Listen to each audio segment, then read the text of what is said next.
Hi, how you doing? Justin here. In this lesson today, I'm going to take you through a little thing I call caged shape logic.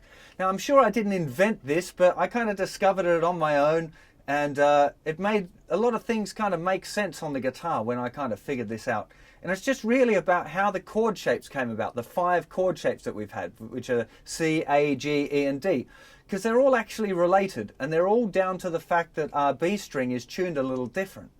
Now, what I mean by that is if you take a power chord, say, on the thickest 3 strings, you can move it down a fret. Down a string, toward the ground of string, and you don't have to change the shape. But if you move it down another string, you have to move the note on the B string up a fret for it to still be a power chord, for it to still have its kind of the same sound as this. The shape has to be slightly different.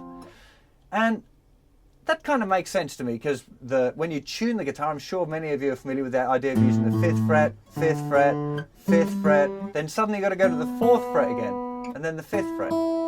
Now, that's because the intervals on the guitar, the 6th string to the 5th string is a perfect 4th, 5th to the 4th string is a perfect 4th, 4th string to 3rd string is a perfect 4th, but then the 3rd string to the 2nd string is a major 3rd interval, and then we're back to a perfect 4th for the thinnest 2 strings.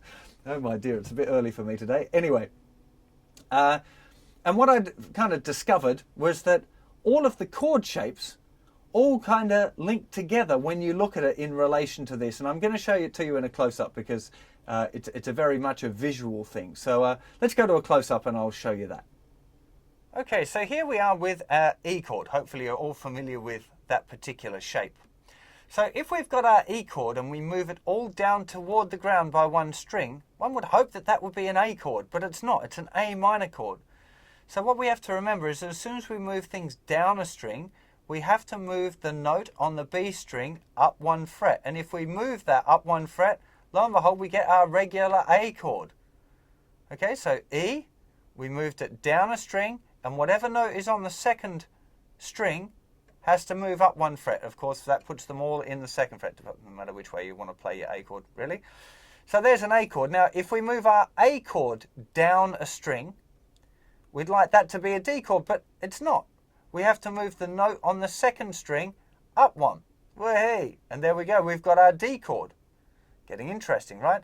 Now, with the D chord, we also, because as we're moving down, we need to keep replacing notes on the top. As it happened with the when we went to the A, we just had an E on the bass, but when we've moved to D, our note on the thicker string would be, in fact, this F sharp note, if we're going to play all of the strings on the guitar. So let's refinger that like this.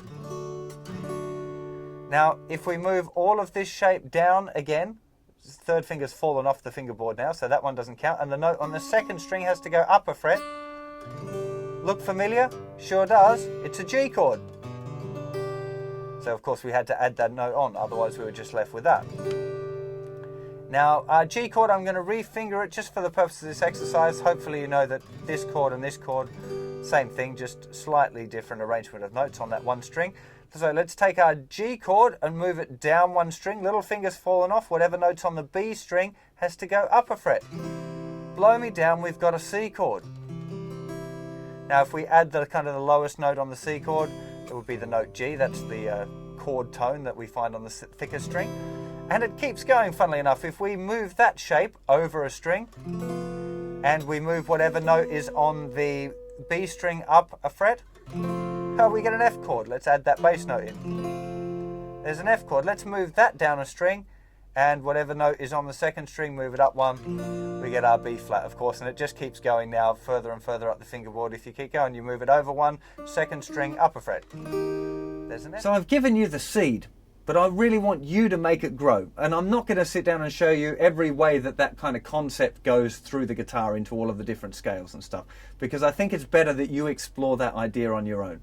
And you'll learn about the way that the logic works, and it'll make sense in all of your scales and arpeggios and everything. But what you have to do is explore it as an idea. You know, and it's the kind of thing that you can do with a pen and paper on the bus. You know, you don't have to be, wasting your valuable practice time on this. It's just something to think about and be aware of. A fascinating thing is to take the minor pentatonic scale and have a look at the way when you move the shape across the different strings it changes. It works with the major scale as well. It works with arpeggios. And just be aware of it every time that you play a chord. If you want to move it down a string, any chord at all, if you've got a chord you want to move it down a string, whatever note was on the B string, move it up a fret, and you've got a new way of playing that chord. And I've discovered quite a few little kind of interesting chord grips that I might not have found had I not have been exploring this idea. So it's a lot of fun. I'll put some diagrams on the website to help, so you can make sure that you've got this transitional idea. Remember, the simplest way to look at it is with a power chord.